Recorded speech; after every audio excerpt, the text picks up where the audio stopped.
ನಾನು ಆರಂಭದಲ್ಲಿ ಹೇಳ್ದಂಗೆ ಬ್ರಹ್ಮಾಂಡ ಗುರುಜಿಯವರು ಇದೇ ಗ್ಯಾರಂಟಿ ನ್ಯೂಸ್ನ ಆರಂಭದಲ್ಲಿ ಬಂದು ಇವತ್ತು ನಾವು ಡೆಡ್ಲಿ ಡಿಸೆಂಬರ್ ಅಂತ ಇದ್ದೀವಿ, ಅವತ್ತು ಡೇಂಜರ್ ಡಿಸೆಂಬರ್ ಅಂತ ಒಂದು ಟೈಟಲ್ ಕೊಟ್ಟು ಪ್ರೋಗ್ರಾಮ್ ಮಾಡಿದಾಗ ಏನು ಹೇಳಿದ್ರು ಯಥಾವತ್ತಾಗಿ ಹಾಗೆ ನಡೀತಿದೆ. ನಾನು ಅದಕ್ಕೆ ಆರಂಭದಲ್ಲಿ ಕೇಳಿದ್ದು, ಗುರುಗಳೇ ಇದ್ದಂಗೆ ಹೇಳಿದ್ರೆ ಅಥವಾ ಕೋಇನ್ಸಿಡೆನ್ಸಾ ಅಂತ ನಗಾಡ್ತಾ ಇದ್ರು ಗುರುಗಳು. ಕೋಇನ್ಸಿಡೆನ್ಸಾ ಅಂತ ಕೇಳಿದ್ದಕ್ಕೆ ಓಕೆ ಗುರುಜಿ, ಈಗ 2020 ಈಗ ನಾವು ನೋಡ್ತಾ ಇರೋದು ಏನೂ ಅಲ್ಲ. 2026ಕ್ಕೆ ಇನ್ನೂ ಮಾರಿ ಹಬ್ಬ ಇದೆ. ಅದು 2027 ಏಪ್ರಿಲ್ ಮೇ ತನಕನೂ ಎಳ್ಕೊಂಡು ಹೋಗುತ್ತೆ ಅಂತ ನೀವು ಹೇಳಿದ್ರಿ. ಮುಲಾಜಿಲ್ಲ, ಪ್ರಿಕಾಷನ್ ಯಾವುದಕ್ಕಾದ್ರೂ ಇದ್ದೇ ಇರುತ್ತೆ, ಪರಿಹಾರ ಅನ್ನೋದಿರುತ್ತೆ. ಆಗಲ್ವಾ ಗುರುಗಳೇ ಅಂತದ್ದೇನಾದ್ರು ಪರಿಹಾರ ನಿನಗೆ ನಾನು ಹೇಳ್ಬೋದು, ಒಂದು 4 ಜನಕ್ಕೆ ಹೇಳ್ಬೋದು. ಎಲ್ಲರೂ ತಗೊಳ್ಳೋರು ನಂಬಿಕೆ ಇಟ್ಕೊಂಡಿರೋರು ಮಾಡ್ಬೋದು. 56 ಸಲ ಬಿಡಿ, ನಾನು ಇವತ್ತು ಗ್ರಹಣದ ದಿವಸ ಬೋಂಡಾ ಬಜ್ಜಿ ನೋಡ್ಕೊಂಡು ತಿಂದರೆ ಏನಾಗತ್ತೆ ಬಿಡು ಅಂತ ಹೇಳೋವನಿಗೆ ನಾನು ಏನು ಮಾಡೋಕ್ಕಾಗತ್ತೆ.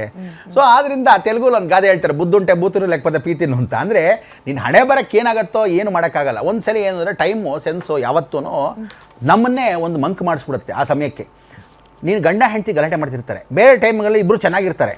ಸಡನ್ನಾಗಿ ಹೋಗೋ ಟೈಮ್ಗೆ ಉಪ್ಪು ಹುಳಿ ಖಾರ ಅಂತ ಇಟ್ಕೊ. 6 ಜನ ಹೆಂಗಸರು ನಿಲ್ಲಿಸು. 6 ಜನ ಹೆಂಗಸರಿಗೂ ಎಲ್ರಿಗೂ ಬಿಸಿಬೇಳೆ ಬಾತ್ ಮಾಡೋನು, ಎಲ್ರಿಗೂ ಒಂದೇ ಸಮ ಇರೋ ಬೇಳೆ ಬಾತ್ಗಳನ್ನ ಕೊಟ್ಟಿರ್ತಕ್ಕಂಥ, ಎಲ್ಲರಿಗೂ ಒಂದೇ ಸಮಯಕ್ಕೆ ಅಡುಗೆ ಸ್ಟಾರ್ಟ್ ಮಾಡ್ತೀವಿ. ಎಲ್ರಿಗೂ ಸ್ಟವ್ ಸೇಮ್ ಎಲ್ಲ ಸೇಮ್ ಮೆಟೀರಿಯಲ್ಸು, ಅಷ್ಟೇ ಇಂಗ್ರೀಡಿಯೆಂಟ್ಸ್ ಕೊಡ್ತೇವೆ. ಒಬ್ಳದ್ದು ಖಾರ ಇರುತ್ತೆ, ಒಬ್ಳದ್ದು ಸಿಹಿ ಇರುತ್ತೆ, ಚೇಂಜ್ ಇರುತ್ತೆ. ಯಾಕೆ ಹೇಳ? ಅವಳು ಕೋಪದಿಂದ ಹಾಕಿದವಳಿಗೆ ಬರೀ ಖಾರ, ಇವಳೆ ಸ್ಟ್ರೆಸ್ನ ಆ ಕೋಪದಲ್ಲಿ ಹಾಕಿರ್ತಕ್ಕಂಥದ್ದು. ಅವಳ ಗ್ರಹ ಹಂಗೆ ಇರುತ್ತೆ.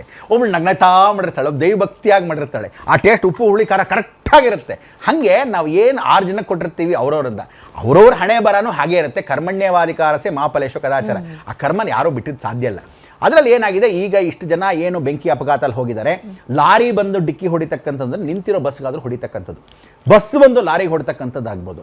ಶನಿ ಅಕ್ರ ವಕ್ರಸ್ಥಾನ. ಇವಾಗ ಎಷ್ಟೋ ಜನಕ್ಕೆ ಏನಂತೀಯ, ಕುಡ್ಕೊಂಬರಬೇಡಿ, ಕುಡಿಬೇಡಿ ಅಂತೀವಿ. ಕುಡಿಬೇಡಿ ಅಂದ ತಕ್ಷಣ ಎಷ್ಟೋ ಜನಕ್ಕೆ ನಾನು ಹೇಳಿದ್ದೀನಿ, ಡೈರೆಕ್ಟಾಗಿ ಎಷ್ಟೋ ಜನ ರಾತ್ರಿ ಪ್ರಯಾಣಗಳು ಕುಡಿದು ಮಾಡ್ತಕ್ಕಂಥ ಅವಕಾಶಗಳು ಬಿಡಿದ್ರೆ, ಬ್ರಹ್ಮಾಂಡಗಳು ಕುಡಿಬೇಡಿ ಅಂತ ಹೇಳ್ತಾರೆ, ತೀರ್ಥ ಹಾಕೋಬೇಡಿ ಅಂತಾರೆ. ಸರ್ಕಾರ ಕೊಡ್ತಾ ಇರೋದೇ ಕುಡಿಯೋಕ್ಕೆ ತೀರ್ಥ ಅಂತ. ಸೊ ಇದರಲ್ಲಿ ಇಬ್ಬರು ಕುಡ್ದವನು ಯಾವನು ಅಂತ ಗೊತ್ತಿರಲ್ಲ, ಅಥವಾ ಇವ್ನು ನಿದ್ದೆ ಬಂದ್ಬಿಟ್ಟಿದ್ರೆ, ನೀನು ಬೆಳಗಿನ ಜಾವದಲ್ಲಿ ನಿದ್ದೆ ಬರೋದು ಮನುಷ್ಯನಿಗೆ. ನೀನು ಏನೇ ಮಾಡು, 2 ಗಂಟೆಯಿಂದ 4 ಗಂಟೆ ಅಷ್ಟೊತ್ತು ಸಮಯ ಇದೆ, ಒಳ್ಳೆ ನಿದ್ದೆ ಎಳೆಯುತ್ತೆ. ನೀನು ಎಷ್ಟೇ ಕಷ್ಟಪಟ್ಟರು ತಡೆಯೋಕ್ಕಾಗಲ್ಲ ಆ ನಿದ್ದೆ. ಒಂದು ಸಲ ಮಂಕು. ಸೊ ಆ ಸಮಯಕ್ಕೆ ಗುದ್ದಿದಾರ, ಅಲ್ಲಿ ಇರ್ತಕ್ಕಂಥ ಗುದ್ದೋದು, ಅಥವಾ ಇವರಿಬ್ಬರು ಹೋಗೋ ಸಮಯಕ್ಕೆ ಏನು ಅಡ್ಡ ಬಂದಿರೋದು. ನಾನು ಅದಕ್ಕೆ ಹೇಳಿದ್ದೀನಿ, ರೋಡಲ್ಲಿ ನಾಯಿ ಬಂದ್ರು ಗುದ್ಕೊಂಡು ಹೋಗಬೇಕು, ಅದನ್ನು ಕಂಟ್ರೋಲ್ ಮಾಡಕ್ಕೆ ಹೋಗಬೇಡಿ, ತಪ್ಪಿಸ್ಬೇಡಿ. ನೆಗೆದು ಬಿದ್ದರೂ ಹೋಯ್ತು. ಯಾಕೆಂದರೆ ನಾವು ಸಾಕೋ ಪ್ರಾಣಿಗಳು ನಮ್ಮನ್ನು, ಮನೆ ಯಜಮಾನನ ಕಾಪಾಡೋಕ್ಕೆ ನಾವು ಸಾಕೋ ಪ್ರಾಣಿ ಸಾಯತ್ತಂತೆ. ಅದಕ್ಕೆ ಒಂದು ಮನೇಲಿ ಮೀನು ಸತ್ರೆ, ನಾಯಿ ಸತ್ರೆ, ಅಥವಾ ಪಕ್ಷಿಗಳು ಸತ್ರೆ ನಮ್ಮ ದೋಷ ತೊಗೊಂಡು ಹೋಗುತ್ತೆ ಅಂತ. ಆ ಥರದಲ್ಲಿ ನಾಯಿ ಹೋಗಿರ್ಬೋದು, ಗೊತ್ತಿರಲ್ಲ, ಅಥವಾ ಯಾವನೋ ಅಲ್ಲಿ ಮಲ್ಕೊಂಡಿರೋನು ಎದ್ದು ಹೋಗಿರ್ತಕ್ಕಂಥವನು, ಅಥವಾ ಒಂದು ಕುಡ್ಕ ದಾಟ್ತಾ ಇರ್ಬೋದು ಆ ಪ್ರಾಜೆಕ್ಟಿಗೆ, ಆ ಸಮಯಕ್ಕೆ. ಯಾರೋ ಏನಾಗಿದೆ ಅವನು ಗೊತ್ತು, ನೋಡಿದವನು ಯಾರೂ ಇಲ್ಲ. ಸುತ್ತಮುತ್ತ CCTV ಹಾಕೊಂಡು ಇಲ್ಲಿ ಆಕ್ಸಿಡೆಂಟ್ ಆಗತ್ತೆ ಅಂತ ಯಾವನೋ ನೋಡೋಕ್ಕೆ ಹೋಗಲ್ಲ. ಸೊ ಆಗೋದ್ಮೇಲೆ ಆಗಿದ್ದ ಘಟನೆ ಇದು. ಒಂದು ಹೇಳ್ತೀನಿ, ಈ ಥರದ್ದು ಆಗಿರೋದು ನಾವು ಟಿ ವಿಲಿ ನೋಡಿದ್ವಿ. ಆಗಿಲ್ಲದೆ ಇರತಕ್ಕಂಥದ್ದು ಬೇರೆ ಅಕ್ಕಪಕ್ಕದ ರಾಜ್ಯದಲ್ಲಿ, ಅಕಸ್ಮಾತ್ ಬೇರೆ ಹೊರ ರಾಜ್ಯದಲ್ಲೂ ಅದೇ ಸಮಯಕ್ಕೆ ಆಗಿರ್ತಕ್ಕಂಥದ್ದು ಉಂಟು. ಸೊ ಇದಕ್ಕೆಲ್ಲ ಏನು ಕಾರಣ ಅಂದರೆ, ನೀನು ಹೇಳ್ದಂಗೆ ಕಾಲು ತುಳಿತ, ಜನಗಳ ಹೋಲ್ಸೇಲಾಗಿ ಸಾಕ್ತಕ್ಕಂಥದ್ದು, ನೆಕ್ಸ್ಟ್ ಬರ್ತಕ್ಕಂಥದ್ದು ಹೆಂಗು ಅಂತ ಹೇಳ್ತೀಯ. ನಾನು ಇನ್ನೊಂದು ಹೇಳ್ಬಿಡ್ತೀನಿ ವಿದ್ಯಾ, ದಯವಿಟ್ಟು ಎಲ್ಲರೂ ಗಾಡಿಗಳೇನು ಓಡಿಸ್ತಾ ಇದ್ದೀರಾ, ಪೊಲೀಸ್ನವ್ರಂತೂ ಕಮಿಷನರ್ಗಂತೂ ಮೊದಲೇ ಹೇಳಿರ್ತೀನಿ, ಯಾವ್ಯಾವ ಹುಡುಗರು ಯಂಗ್ಸ್ಟರ್ಸು ಸ್ಪೀಡಾಗಿ ಹೋಗ್ತಾರೆ, ಬೇಕಾದ್ರೆ ಒಂದು ರಾಡ್ ಇಟ್ಬಿಟ್ಟು ಕೈಕಾಲು ಮುರಿದ್ಬಿಡಿ ಎರ್ದದವ್ರನ್ನ, ಈ ವೀಲಿ ಮಾಡ್ಕೊಂಡು ಹಾಳಾಗಿ ಹೋಗ್ತಕ್ಕಂಥವ್ರು. ಯಾಕಂದರೆ ಇನ್ನೊಬ್ಬರನ್ನೂ ಸಾಯಿಸ್ತಾರೆ ಅವರು ಎರ್ದದವರು. ಒಂದು. ಎರಡನೇದು, ಯಾವ ಕಾಲಕ್ಕೂ ನೆಕ್ಸ್ಟ್ ಸ್ಪೀಡನ್ನ ಚಿಕ್ಕ ವಯಸ್ಸು ಹುಡುಗರು ದಯವಿಟ್ಟು ಮಾಡಬೇಡಿ. ನೀವೆಲ್ಲ ಹೆಂಗಂದರೆ, ರಾಹುನ ಕುಬ್ಜ ಅಂತ ಕರಿತೀವಿ ವಿದ್ಯಾ. ಕುಬ್ಜ ಅಂದರೆ ಚಿಕ್ಕವರು ಅಂತ. ಹೆಂಗೆಲ್ಲ ಎಲ್ಲರೂ ಸಾಯೋದು. It may be heart attack, it may be liver ಇದು, ಅಥವಾ ಕಿಡ್ನಿ ಪ್ರಾಬ್ಲಮ್ಸು, ಅಥವಾ ಸುಮ್ಮನೆ ಹಾಸ್ಪಿಟಲ್ಗೆ ಯಾವುದೋ ಚೆಕಪ್ ಮಾಡ್ಕೊಂಡು ಹೋಗ್ಬಿಟ್ವಿ ಅಂತ ಹೇಳ್ತಕ್ಕಂಥದ್ದು, ವಿಷ ಕೂಡ ಸಾಯೋದು, ನೇಣಾಕೊಂಡು ಸಾಯೋದು, ಲವ್ಗೋಸ್ಕರ ಸಾಯೋದು, ಬೇರೆಯವ್ರಿಗೋಸ್ಕರ ಕೊಲೆ ಮಾಡೋದು, ಯಂಗ್ಸ್ಟರ್ಸ್ನ ಇದನ್ನೇ ಹೇಳಿದ ಗುರುಗಳೇ ಆರಂಭದಲ್ಲಿ. ನಾವು ವಯಸ್ಸಾಗಿ ಸತ್ರು, ಕಾಯಿಲೆ ಬಿದ್ದು ಸತ್ರು ಅಂತ ನಾವು ಕೇಳಲೇ ಇಲ್ಲ. ಎಲ್ಲವೂ ಸಡನ್ ಆಕ್ಸಿಡೆಂಟ್ಗಳು, ಕರೆಕ್ಟ್. ಹಾರ್ಟ್ ಅಟ್ಯಾಕು, ಇಲ್ಲ ಈ ರೀತಿ ರಸ್ತೆ ಅಪಘಾತಗಳು, ಕಾಲು ತುಳಿತ, ಫ್ರಾಕ್ಷನ್. ಚೆನ್ನಾಗಿರ್ತಾರೆ, ಅಪ್ಪ ಅಮ್ಮ ಅವ್ರ ಮೇಲೆ ವಿಪರೀತ ಕನ್ಸ್ಕೊಂಡಿರ್ತಾರೆ, ನಾಳೆ ನನ್ನ ಮಗ ಇಲ್ಲ ಅಥವಾ ಮಗಳಿಲ್ಲ ಅನ್ನೋ ಸುದ್ದಿ ಅವ್ರ ಕಿವಿ ಕೇಳಿದಾಗ ಹೆಂಗೆ ಇದು, ಯಾಕೆ ಯುವಕರೇ ಇಲ್ಲ ಇವ್ರ ಮನೆ ಓಡೋಗಿರ್ತಾರೆ, ಇಲ್ಲ ಆ ಹುಡುಗಿನ ಸಾಯಿಸ್ಬಿಟ್ಟ, ಇವ್ನು ರೇಪ್ ಮಾಡಿ ಹಾಳಾದವನು ಅಂತ ಹೇಳ್ತಕ್ಕಂಥದ್ದು ಭಾಳ ಜನ ಉಂಟು. ಸೊ ಅದರಿಂದ ನಾನು ಹೇಳ್ತೀನಿ, ಯಂಗ್ಸ್ಟರ್ಸ್, ಹುಡುಗ ಆಗಲಿ ಹುಡುಗಿ ಆಗಲಿ, ಯಂಗ್ಸ್ಟರ್ಸೇ ಸಾಯೋದ್ರಿಂದ ಒಂದು ಹೇಳ್ತೀನಿ, ಹುಡುಗನಿಗೆ ಹುಡುಗಿಗೆ ಯಾರೇ ತಯಾರು ಮಾಡಿದ್ರು ತಾಯಿಂದ್ರೇ ಜವಾಬ್ದಾರರು. ಯಾಕೆ ಅಂದರೆ, ಚಿಕ್ಕ ವಯಸ್ಸಿಂದ ತಾಯಿಂದ್ರು ಮುದ್ದನ್ನು ಒಳಗಿಟ್ಕೊಳ್ಳಿ, ಪ್ರೀತಿನ ಒಳಗಿಟ್ಕೊಳ್ಳಿ, ಹೊರಗಡೆ ತೋರಿಸ್ಬೇಡಿ. ಆ ಸ್ಟ್ರಿಕ್ಟ್ನೆಸ್ನ ಹೊರಗಡೆ ತೋರಿಸಿ. ಇಲ್ಲದೇ ಇದ್ರೆ ಏನಾಗುತ್ತೆ, ಇವ್ರನ್ನ ಜಾಸ್ತಿ ಮುದ್ದು ಮಾಡೋ ತಂದೆ. ಅದಕ್ಕೆ ನಾನು ಎಷ್ಟೋ ಜನ ಹೇಳಿದ್ದು, ಗಂಡ ಹೆಂಡ್ತಿ ಗಲಾಟೆ ಮಾಡಬೇಕಾದ್ರೆ, ಮಕ್ಕಳನ್ನ ಹೊಡಿಬೇಕಾದ್ರೆ ಅಜ್ಜಿ ಬಂದು ಸಪೋರ್ಟ್ ಮಾಡಬೇಡಿ. ತಂದೆ ಹೊಡಿತಾ ಇದ್ದಾರೆ, ತಾಯಿ ಸಪೋರ್ಟ್ ಮಾಡೋಕ್ಕೆ ಬರಬೇಡಿ. ಯಾರೋ ಒಬ್ಬರಿದ್ದಾರೆ ಅಂದ್ಬಿಟ್ಟು ಇವ್ನು ದುರಹಂಕಾರಕ್ಕೆ ಇಂದ ಆಡ್ತಾರೆ. ಆಮೇಲೆ ಬಹಳ ಜನಕ್ಕೇನು ಅಂದರೆ, ಇನ್ನೊಬ್ಬನ ಅಭಿಮಾನಕ್ಕೆ ಇವ್ರುಗಳು ಜನಿಸಿದವ್ರು ಏನು ಸಂಪಾದನೆ ಮಾಡಲ್ಲ, ಇನ್ನೊಬ್ಬ ಅಭಿಮಾನಕ್ಕೆ ಇವ್ನುಗಳು ದುರಹಂಕಾರಗಳು ಭಾಳ ಜನ ಇರುವಂಥವ್ರು ಇದ್ದಾರೆ. ಸೊ ಅದಕ್ಕೋಸ್ಕರ ದಯವಿಟ್ಟು ಬಹಳ ಜನ ಯಾರ್ಯಾರು ಇದ್ದೀರಾ ಅಷ್ಟೂ ಜನ ಯಂಗ್ಸ್ಟರ್ಸು ಇನ್ನು ಮೇಲೆ ಜಾಗೃತಿ ಆಗಿರ್ತಕ್ಕಂಥದ್ದು ಬಹಳ ಮುಖ್ಯ.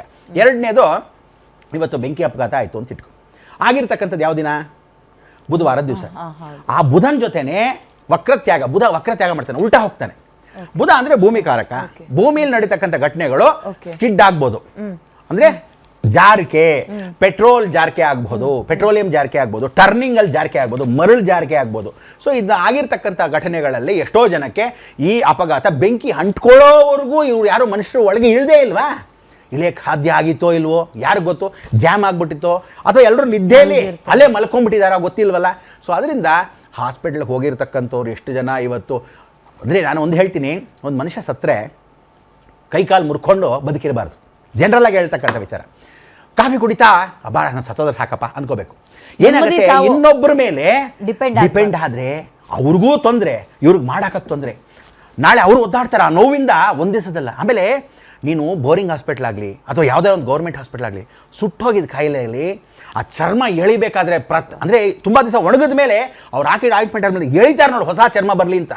ಅಬ್ಬಬ್ಬಬ್ಬ ಆ ವೇದನೆ ಯಾರಿಗೂ ಬೇಡ. ಅಯ್ಯೋಯ್ಯೋ ಅಮ್ಮಮ್ಮ ಅಂತ ಕಿರ್ಚ್ತಾ ಇರೋದಕ್ಕಂಥ ನೋವು ನಾವೆಲ್ಲ ಹೋಗಿ ನೋಡಿದ್ದೀವಿ.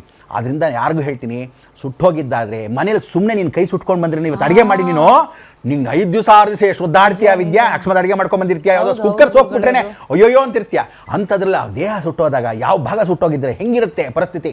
ಅದರಿಂದ ಸೊ ಇಂಥವ್ರಿಗೆಲ್ಲರಿಗೂ ಏನು ಹೇಳ್ತೀನಿ ಅಂದರೆ, ದಯವಿಟ್ಟು ಇದನ್ನು ನೋಡಿ, ಟಿ ವಿಲಿ ಇವ್ರು ಹಾಕ್ತಾ ಇರೋದು ನೋಡಿ ನೋಡಿ ಅಂಥೇಳಿ ಯಾವುದೇ TRPಗೋಸ್ಕರ ಆಗ್ತಾ ಇಲ್ಲ ಪೆದ್ದಂಬಟ್ರು ನೀವೆಲ್ಲ. ಇಂಥ ಘಟನೆಗಳು ನಡೀಬೇಕಾದ್ರೆ ರಾತ್ರಿ ಪ್ರಯಾಣ ನಿಷೇಧ, ಉಚಿತರ ಪೆದ್ದಾಗಿ ಆಡಬೇಡಿ. ಪ್ಲಸ್ ಒಂದು ದೇವರನ್ನ ನಮಸ್ಕಾರ ಮಾಡ್ಕೊಂಡೋಗಿ, ನಿಮ್ಮ ತಾತನ ಮನೆ ಗಂಟೆನೋ ಹಳೋ ಅಂತ ಹೋಗಿ